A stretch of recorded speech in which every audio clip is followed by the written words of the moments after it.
Physical relationship between islands and peninsulas. The characteristics which mark peninsulas, namely, ample contact with the sea, small area as compared with that of the continents, peripheral location, more or less complete isolation, combined, however, with the function of bridge or passway to yet remoter lands, are all accentuated in islands. A list of the chief peninsulas of the world, as compared with the greatest islands, shows a far larger scale of areas for the former, even if the latter be made to include the vast ice-capped landmass of Greenland, 2,170,000 square kilometers or 846,000 square miles. New Guinea, the largest habitable island, has only one-fourth the area of Arabia, the largest of the peninsulas. 803. Therefore, both the advantages and disadvantages incident to a restricted area may be expected to appear in an intensified degree in islands. Peninsulas are morphologically transition forms between mainland and islands. By slight geological changes, one is converted into the other. Great Britain was a peninsula at the end of the Tertiary period, before subsidence and the erosion of Dover Channel combined to sever it from the continent. It bears today in its flora and fauna the evidence of its former broad connection with the mainland. 804. In Pliocene times, Sicily and Sardinia were united by a land bridge with the Tunisian projection of North Africa, and they too, in their animal and plant life, reveal the old connection with the southern continent. 805. Sometimes man himself for his own purposes converts a peninsula into an island. Often he constructs a canal, like that at Kiel or Corinth, to remove an isthmian obstruction to navigation, but occasionally he transforms his peninsula into an island for the sake of greater protection. William of Rubruckis tells us that in 1253 he found the neck of the Crimea cut through by a ditch from sea to sea by the native Comanians, who had taken refuge in the peninsula from the Tartar invaders, and in this way had sought to make their asylum more secure. 806. The reverse process in nature is quite as common. The Shantung Peninsula rises like a mountainous island from the sea-like level of alluvial plains about it, suggesting that remote time when the plains were not yet deposited and an arm of the Yellow Sea covered the space between Shantung and the highlands of Shanxi. 807. The deposition of silt, aided often by slight local elevation of the coast, is constantly tying continental islands to the mainland. The Echinides archipelago off the southwest coast of ancient Acarnania, opposite the mouth of the Achilles River, Strabo tells us, was formerly farther from shore than in his time, and was gradually being cemented to the mainland by Achilles silt. Some islets had already been absorbed in the advancing shoreline, and the same fate awaited others. 808. Farther up this western coast of Greece, the island of Lukas has been converted into a peninsula by a sickle-shaped sandbar extending across the narrow channel. 809. Nature is working in its leisurely way to attach Sakhalin to the Siberian coast. The strong marine current which sets southward from the Okhotsk Sea through the Strait of Tartary carries silt from the mouth of the heavy-laden Amur River, and deposits it in the narrows of the strait between Capes Luzarev and Pagobi, building up sandbars that come dangerously near the surface in mid-channel. 810. Here the water is so shallow that occasionally after long prevailing winds, the ground is left exposed and the island natives can walk over to Asia. 811. The close proximity of Sakhalin to the mainland and the ice bridge covering the strait in winter robbed the island of much of its insular character and caused it to pass as a peninsula until 1852. Yet that 5-mile wide stretch of sea on its western coast determined its selection as the great penal station of the Russian Empire. The fact that peninsular India accords in so many points of flora, fauna, and even primitive ethnic stock with Madagascar and South Africa, indicates its former island nature, which has been geographically cloaked by its union with the continent of Asia. Character of insular flora and fauna. Islands, because of their relatively limited area and their clearly defined boundaries, are excellent fields for the study of floral, faunal, and ethnic distribution. Small area and isolation cause in them poverty of animal and plant forms and fewer species than are found in an equal continental area. This is the curse of restricted space which we have met before. The large island group of New Zealand, with its highly diversified relief and long zonal stretch, has only a moderate list of flowering plants, in comparison with the numerous species that adorn equal areas in South Africa and southwestern Australia. 812. Ascension possessed originally less than 6 flowering plants. The 4 islands of the Greater Antilles form together a considerable area and have all possible advantages of climate and soil, but there are probably no continental areas equally big and equally favored by nature which are so poor in all the more highly organized groups of animals. 813 islands tend to lop off the best branches. Darwin found not a single indubitable case of terrestrial mammals native to islands situated more than 300 miles from the mainland. 814 The impoverishment extends therefore to quality as well as quantity, to man as well as to brute. In the island continent of Australia, the native mammalia, excepting some bats, a few rodents, and a wild dog, all belong to the primitive marsupial subclass. Its human life, at the time of the discovery, was restricted to one retarded Negroid race, showing in every part of the island a monotonous, early Stone Age development.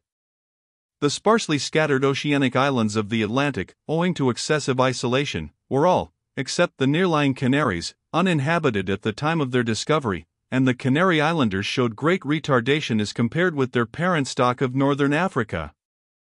See map page 105. Endemic forms. Despite this general poverty of species, island life is distinguished by a great proportion of peculiar or endemic forms, and a tendency toward divergence, which is the effect of isolation and which becomes marked in proportion to the duration and effectiveness of isolation. Isolation, by reducing or preventing the intercrossing which holds the individual true to the normal type of the species, tends to produce divergences. 815 Hence island life is more or less differentiated from that of the nearest mainland, according to the degree of isolation. Continental islands, lying near the coast, possess generally a flora and fauna to a large extent identical with that of the mainland, and show few endemic species and genera, whereas remote oceanic islands, which isolation has claimed for its own, are marked by intense specialization and a high percentage of species and even genera found nowhere else. 816 Even a narrow belt of dividing sea suffices to loosen the bonds of kinship. Recent as are the British Isles and near the continent, they show some biological diversity from the mainland and from each other. 817 Paradoxical influences of island habitats upon man. The influence of an island habitat upon its human occupants resembles that upon its flora and fauna, but is less marked. The reason for this is twofold. The plant and animal life are always the older and therefore have longer felt the effects of isolation, hence they bear its stamp in an intensified degree. Man, as a later comer, shows closer affinity to his kin in the great cosmopolitan areas of the continents. More than this, by reason of his inventiveness and his increasing skill in navigation, he finds his sea boundary less strictly drawn, and therefore evades the full influence of his detached environment, though never able wholly to counteract it. For man in lowest stages of civilization, as for plants and animals, the isolating influence is supreme, but with higher development and advancing nautical efficiency, islands assume great accessibility because of their location on the common highway of the ocean. They become points of departure and destination of maritime navigation, at once center of dispersal and goal, the breeding place of expansive national forces seeking an outlet, and a place of hospitality for wanderers passing those shores.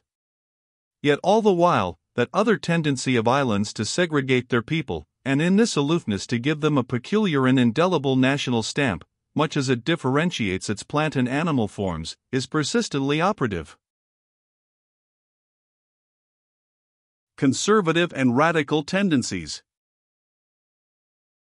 These two antagonistic influences of an island environment may be seen working simultaneously in the same people, now one, now the other being dominant, or a period of undisturbed seclusion or exclusion may suddenly be followed by one of extensive intercourse, receptivity, or expansion. Recall the contrast in the early and later history of the Canaries, Azores, Malta, England, Mauritius, and Hawaii, now a lonely, half-inhabited waste, now a busy mart or teeming waystation. Consider the pronounced insular mind of the globe-trotting Englishman, the deep-seated local conservatism characterizing that world-colonizing nation, at once the most provincial and cosmopolitan on earth. Emerson says with truth, every one of these islanders is an island himself, safe, tranquil, incommunicable. 818 Hating innovation, glorifying their habitudes, always searching for a precedent to justify and countenance each forward step, they have nevertheless led the world's march of progress. Scattered by their colonial and commercial enterprises over every zone, in every clime, subjected to the widest range of modifying environments, they show in their ideals the dominant influence of the home country. The trail of the Oxford education can be followed over the empire, east to New Zealand and west to Vancouver. High school students of Jamaica take Oxford examinations in botany which are based upon English plant life and ignore the Caribbean flora. School children in Ceylon are compelled to study a long and unfamiliar list of errors in English speech current only in the London streets, in order to identify and correct them on the Oxford papers, distributed with Olympian impartiality to all parts of the empire. Such insularity of mind seems to justify Bernard Shaw's description of Britain as an island whose natives regard its manners and customs as laws of nature. Yet these are the people who in the Nile Valley have become masters of irrigation, unsurpassed even by the ancient Egyptians, who, in the snow-wrapped forests of Hudson Bay, are trappers and hunters unequaled by the Indians, who, in the arid grasslands of Australia, pasture their herds like nomad shepherd or American cowboy, and in the tropics loll like the natives, but somehow manage to do a white man's stint of work. The case of Japan. In Japan, isolation has excluded or reduced to controllable measure every foreign force that might break the continuity of the national development or invade the integrity of the national ideal. Japan has always borrowed freely from neighboring Asiatic countries and recently from the whole world, yet everything in Japan bears the stamp of the indigenous. The introduction of foreign culture into the empire has been a process of selection and profound modification to accord with the national ideals and needs. 819 Buddhism, coming from the continent, was Japanized by being grafted onto the local stock of religious ideas, so that Japanese Buddhism is strongly differentiated from the continental forms of that religion. 820 The 17th century Catholicism of the Jesuits, before it was hospitably received, had to be adapted to Japanese standards of duty and ritual. Modern Japanese converts to Christianity wish themselves to conduct the local missions and teach a national version of the new faith. 821 But all the while, Japanese religion has experienced no real change of heart. The core of the national faith is the indigenous Shinto cult, which no later interloper has been permitted to dislodge or seriously to transform, and this has survived, wrapped in the national consciousness, wedded to the national patriotism, lifted above competition. Here is insular conservatism. Japan's sudden and complete abandonment of a policy of seclusion which had been rigidly maintained for 250 years, and her entrance upon a career of widespread intercourse synchronously with one of territorial expansion and extensive emigration, form one of those apparently irreconcilable contradictions constantly springing from the isolation and worldwide accessibility of an island environment, yet underlying Japan's present receptivity of new ideas and her outwardly indiscriminate adoption of Western civilization is to be detected the deep primal stamp of the Japanese character, and an instinctive determination to preserve the core of that character intact. Islands as nurseries and disseminators of distinctive civilizations. It is this marked national individuality, developed by isolation and accompanied often by a precocious civilization, in combination with the opposite fact of the imminent possibility of an expansive unfolding, a brilliant efflorescence followed by a wide dispersal of its seeds of culture and of empire, which has assigned to islands in all times a great historical role. Rarely do these wholly originate the elements of civilization, for that their area is too small. But whatever seed ripen in the wide fields of the continents the islands transplant to their own forcing houses, there they transform and perfect the flower. Japan borrowed freely from China and Korea, as England did from continental Europe, but these two island realms have brought Asiatic and European civilization to their highest stage of development. Now the borrowers are making return with generous hand. The islands are reacting upon the continents. Japanese ideals are leavening the whole Orient from Manchuria to Ceylon. English civilization is the standard of Europe. The Russian in his snows is aiming to be English, says Emerson. England has inoculated all nations with her civilization, intelligence, and tastes. 822. Ancient Cretan civilization. The recent discoveries in Crete show beyond doubt that the school of Aegean civilization was in that island.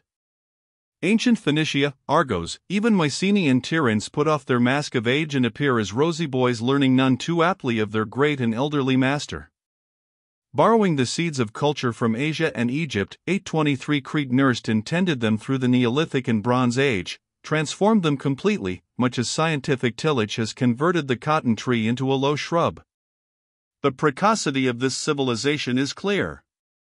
At early as 3000 BC it included an impressive style of architecture and a decorative art naturalistic and beautiful in treatment as that of modern Japan. 824 From this date till the zenith of its development in 1450 BC, Crete became a great artistic manufacturing and distributing center for stone carving, frescoes, pottery, delicate porcelain, metalwork, and gems. 825 By 1800 BC, 7 centuries before Phoenician writing is heard of, the island had matured a linear script out of an earlier pictographic form. 826 This script, partly indigenous, partly borrowed from Libya and Egypt, gives Crete the distinction of having invented the first system of writing ever practiced in Europe. 827 Yet all this wealth of achievement bore the stamp of the indigenous. Nearly every trace of its remote Asiatic or Egyptian origin was obliterated. Here the isolation of an island environment did thoroughly its work of differentiation, even on this thalassic isle which maintained constant intercourse with Egypt, the Cyclades, the Troad, and the Greek peninsula. 828 Minoan art has a freshness, vivacity, and modernity that distinguishes it fundamentally from the formal products of its neighbors. Many of the favorite subjects, like the crocus and wild goat, are native to the islands. Even where a motive was borrowed from Egyptian life, it was treated in a distinctive way, made tender, dramatic, vital.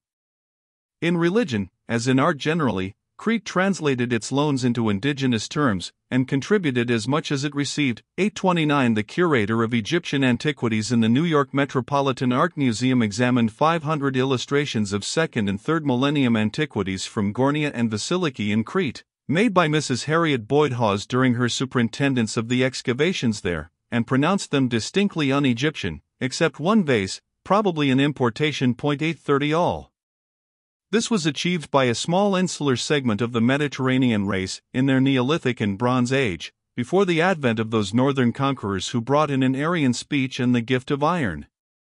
It was in Crete, therefore, that Aegean civilization arose. On this island it had a long and brilliant pre-Hellenic career, and thence it spread to the Greek mainland and other Aegean shores. 831 Limitation of small area in insular history. A small cup soon overflows. Islands may not keep, they are forced to give, live by giving. Here lies their historical significance. They dispensed their gifts of culture in levying upon the resources of other lands. But finally, more often than not, the limitation of too small a home area steps in to arrest the national development, which then fades and decays. To this rule Great Britain and Japan are notable exceptions, owing partly to the unusual size of their insular territory, partly to a highly advantageous location. Minoan Crete, in that grey antiquity when Homeric history was still unborn, gave out of its abundance in art, government, laws and maritime knowledge to the eastern Mediterranean world, till the springs of inspiration in its own small land were exhausted, and its small population was unable to resist the flood of northern invasion. Then the dispenser of gifts had to become an alms-taker from the younger, larger, more resourceful Hellenic world. The same story of early but short-lived preeminence comes from other Aegean islands. Before the rise of Athens, Samos under the great despot Polycrates became the first of all cities, Hellenic or barbaric, a center of Ionian manners, luxury, art, science and culture, the seat of the first great thalassocracy or sea power after that of Cretan Minos, a distributing point for commerce and colonies. 832 Much the same history and distinction attached to the island of Rhodes long before the first Olympiad. 833 And to the little island of Aegina. 834 If we turn to the native races of America, we find that the Haida Indians of the Queen Charlotte Archipelago are markedly superior to their Tlingit and Tsimshian kinsmen of the nearby Alaskan and British Columbian coast. In their many and varied arts, they have freely borrowed from their neighbors, but they have developed these loans with such marvelous skill and independence that they greatly surpass their early masters, and are accredited with possessing the creative genius of all this coast. 835 far away, on the remote southeastern outskirts of the island world of the Pacific, a parallel is presented by Little Easter Isle. Once it was densely populated and completely tilled by a people who had achieved singular progress in agriculture, religion, masonry, sculpture in stone and wood carving, even with obsidian tools, and who alone of all the Polynesians had devised a form of hieroglyphical writing. 836 Easter Isle today shows only abandoned fields, the silent monuments of its huge stone idols, and the shrunken remnant of a deteriorated people. 837. Sources of ethnic stock of islands. Isolation and accessibility are recorded in the ethnic stock of every island. Like its flora and fauna, its aboriginal population shows an affinity to that of the nearest mainland, and this generally in proportion to geographical proximity. The long line of deposit islands, built of the offscourings of the land, and fringing the German and Netherland coast from Texel to Wangerooge, is inhabited by the same Frisian folk which occupies the nearby shore. The people of the Channel Isles, though long subject to England, belong to the Franco-Gallic stock and the Langue d'Oil linguistic family of northern France. The native Canary Islanders, though giving no evidence of previous communication with any continental land at the time of their discovery, could be traced, through their physical features, speech, customs, and utensils, to a remote origin in Egypt and the Berber regions of North Africa prior to the Mohammedan conquest. 838 Sakhalin harbors today, besides the immigrant Russians, 5 different peoples: Ainos, Gilyaks, Orokans, Tungus, and Yakuts, all of them offshoots of tribes now or formerly found on the Siberian mainland a few miles away. 839. Ethnic divergence with increased isolation. Where the isolation of the island is more pronounced, owing either to a broader and more dangerous channel, as in the case of Madagascar and Formosa, or to the nautical incapacity of the neighboring coast peoples, as in the case of Tasmania and the Canary Islands, the ethnic influence of the mainland is weak, and the ethnic divergence of the insular population therefore more marked, even to the point of total difference in race. But this is generally a case of survival of a primitive stock and the protection of an unattractive island offering to a superior people few allurements to conquest, as illustrated by the ethnic history of the Andaman and Kuriil Isles. Differentiation of peoples and civilizations on islands. The sea forms the sharpest and broadest boundary it makes in the island which it surrounds the conditions for differentiation. Thus, while an insular population is allied in race and civilization to that of the nearest continent, it nevertheless differs from the same more than the several subgroups of its continental kindred differ from each other. In other words, isolation makes ethnic and cultural divergence more marked on islands than on continents. The English people, despite their close kinship and constant communication with the Teutonic peoples of the European mainland, deviate from them more than any of these Germanic nations deviate from each other. The Celts of Great Britain and Ireland are sharply distinguished from the whole body of continental Celts in physical features, temperament, and cultural development. In Ireland, the primitive Catholic Church underwent a distinctive development.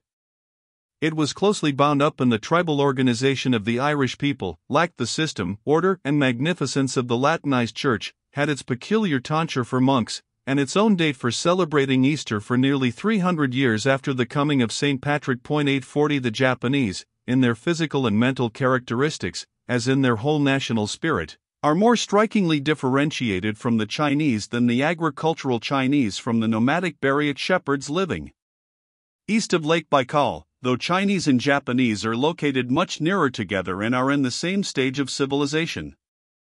The Eskimo, who form one of the most homogeneous stocks, and display the greatest uniformity in language and cultural achievements of all the Native American groups, have only one differentiated offshoot, the Aleutian Islanders. These, under the protection and isolation of their insular habitat from a very remote period, have developed to a greater extent than their Eskimo brethren of the mainland. The difference is evident in their language, religious ceremonies, and in details of their handiwork, such as embroidery and grass fiber weaving. 841 The Haidas of the Queen Charlotte Archipelago show such a divergence in physique and culture from the related tribes of the mainland, that they have been accredited with a distinct origin from the other coast Indians. 842 Differentiation of language in islands. The differentiating influence is conspicuous in the speech of island people, which tends to form a distinct language or dialect or, in an archipelago, a group of dialects. The Channel Isles, along with their distinctive breeds of cattle, has each its own variant of the langue d'oil. 843 According to Boccaccio's narrative of a Portuguese voyage to the Canaries in 1341, the natives of one island could not understand those from another, so different were their languages. The statement was repeated by a later authority in 1455 in regard to the inhabitants of Lanzarote, Fuerteventura, Gomera, and Faro, who had then been Christianized. A partial explanation is supplied by the earlier visitors, who found the Canary Guanches with no means of communication between the several islands except by swimming. 844 In the Visayan group of the Philippines, inhabited exclusively by the civilized Visayan tribes except for the Negritos in the mountainous interior, the people of Cebu cannot understand their brethren in the adjacent islands. In Cuyos and Calmanianes, dialects of the Visayan are spoken. 845, see map page 147. The differentiation of language from the nearby continental speech may be due to a higher development, especially on large islands affording very advantageous conditions, such as Great Britain and Japan.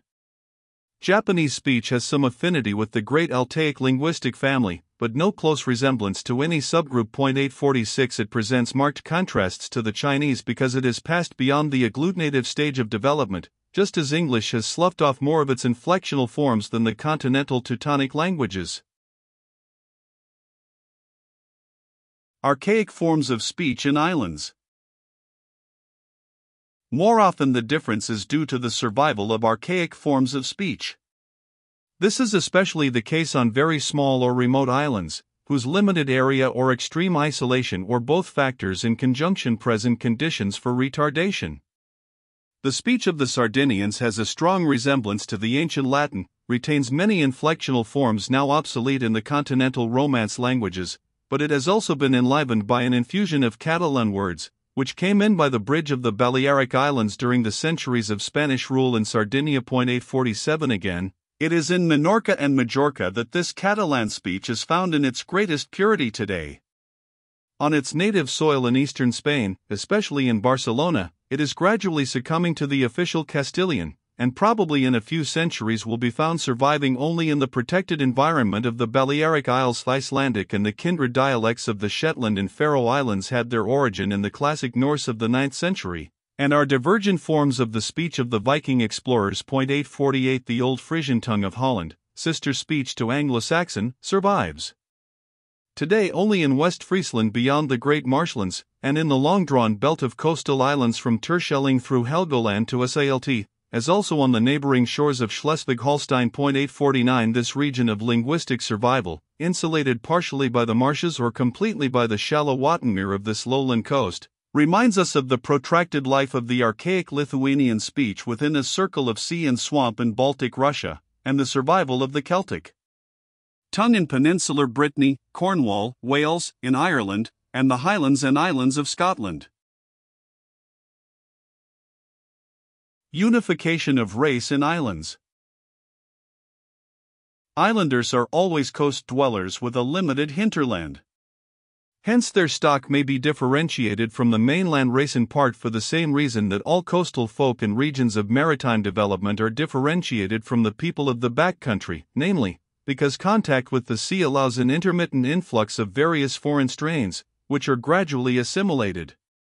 This occasional ethnic intercrossing can be proved in greater or less degree of all island people. Here is accessibility operating against the underlying isolation of an island habitat. The English today represent a mixture of Celts with various distinct Teutonic elements, which had already diverged from one another in their separate habitats: Jutes, Angles, Saxons, Danes, Norse, and Norman French. The subsequent detachment of these immigrant stocks by the English Channel and North Sea from their home people, and their arrival in necessarily small bands enabled them to be readily assimilated, a process which was stimulated further by the rapid increase of population, the intimate interactive life and unification of culture which characterizes all restricted areas.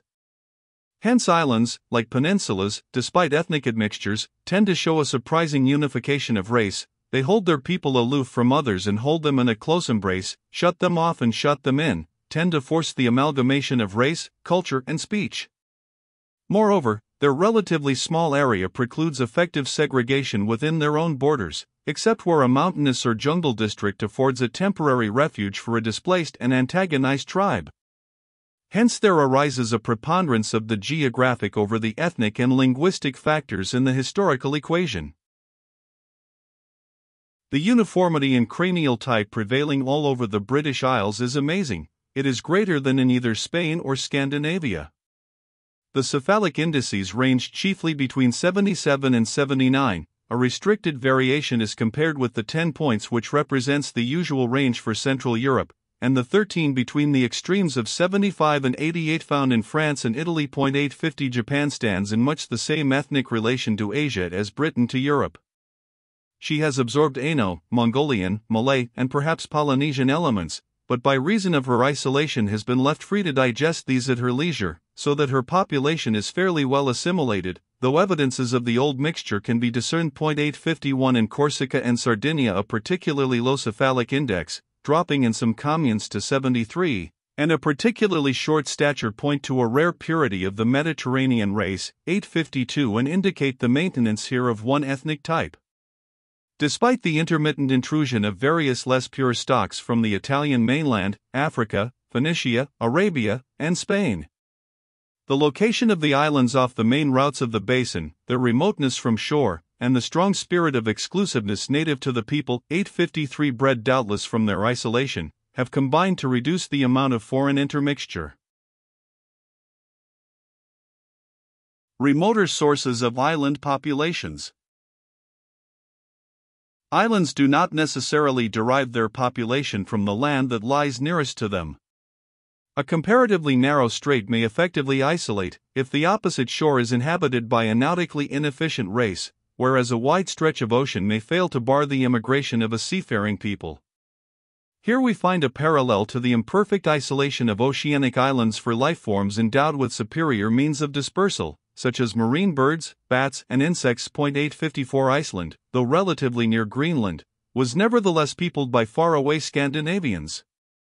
These bold sailors planted their settlements even in Greenland nearly 2 centuries before the Eskimo.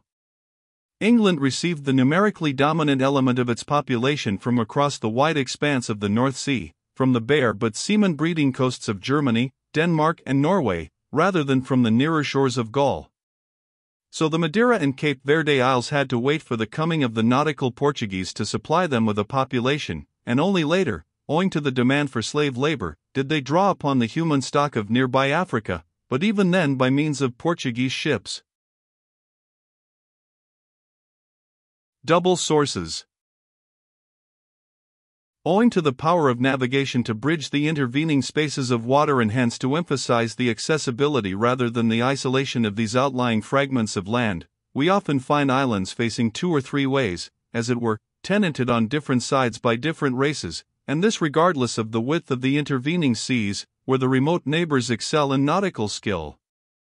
Formosa is divided between its wild Malay aborigines, found on the eastern, mountainous side of the island, and Chinese settlers who cultivate the wide alluvial plain on the western side. 855 Fukien Strait, though only 80 miles wide, sufficed to bar Formosa to the land-loving northern Chinese till 1644, when the island became an asylum for refugees from the Manchu invaders, but long before, the wider stretches of sea to the south and north were mere passways for the seafaring Malays, who were the first to people the island, and the Japanese who planted considerable colonies on its northern coasts at the beginning of the 15th century.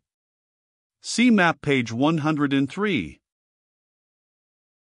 In a similar way, Madagascar is divided between the Malayan Hovas, who occupy the eastern and central part of the island, and the African Sakalavas who border the western coast. See map page 105. This distribution of the ethnic elements corresponds to that of the insect life, which is more African on the western side and more Indo-Malayan on the eastern. 856 Though the population shows every physical type between Negro and Malayan, and ethnic diversity still predominates over ethnic unity in this vast island, nevertheless the close intercourse of an island habitat has even in Madagascar produced unification of language.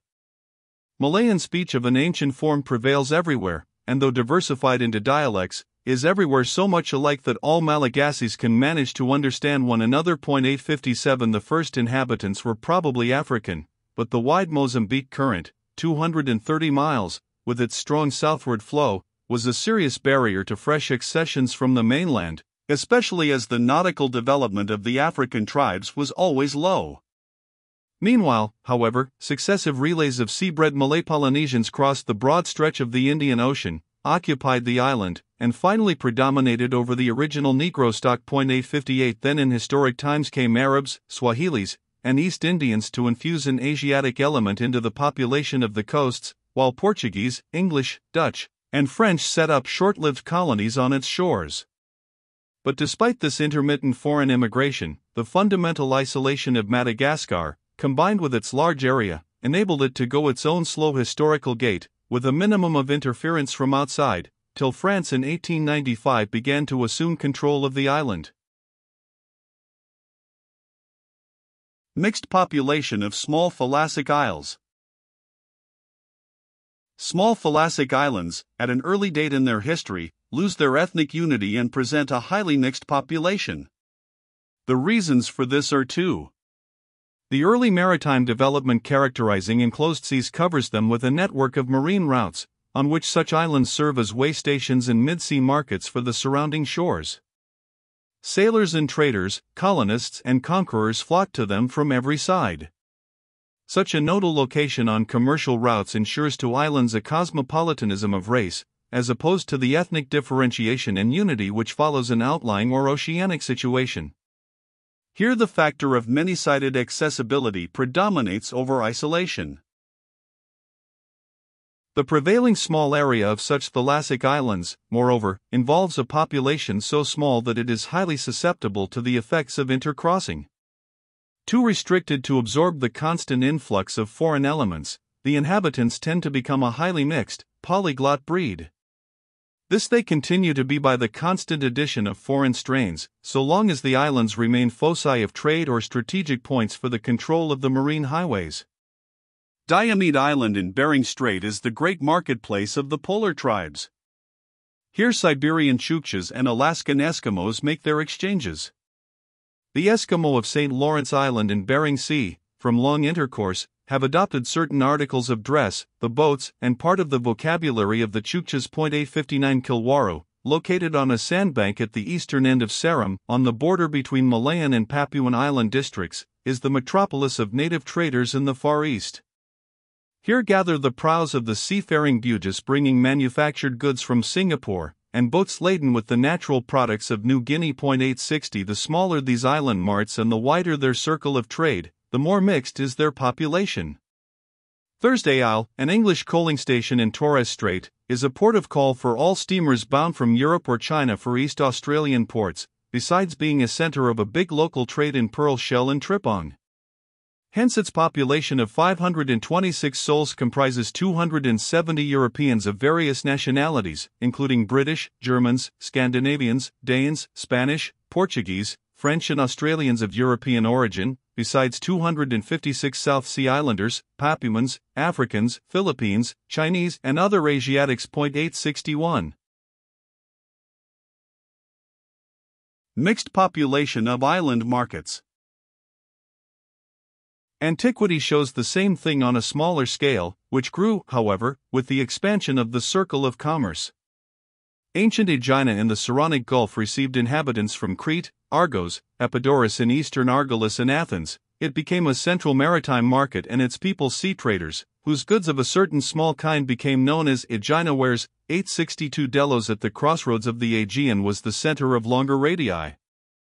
It became the inn for travelers and merchants sailing from Asia and Egypt to Italy and Greece, and hence drew to itself the trade and people of the whole Mediterranean basin. 863 The northwestern Indian Ocean had a similar emporium in the ancient Dioscorides, Socotra, which focused on itself the trade between Arabia and Eastern Africa. 864. Ceylon's location made it in ancient and medieval times the common meeting place for Arab traders from the west and Chinese merchants from the east. It thus became the Sicily of the semi-enclosed North Indian Ocean. Today its capital Colombo is the Clapham Junction of the eastern seas, where passengers change steamers for China, India and Australia, a port of call for vessels passing from the Straits of Malacca to the Persian Gulf or Mediterranean.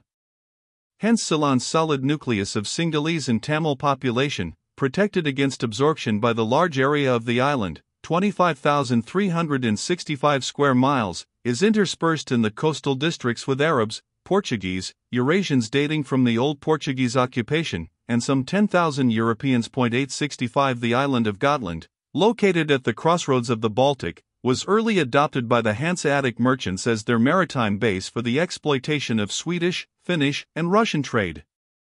Here were peoples of diverse tongues, so the old chronicles say, while the archaeological finds of Byzantine, Kufic, Roman, Anglo-Saxon and German coins testify to the wide circle of trade whose radii focused at this nodal point of the Baltic. 866.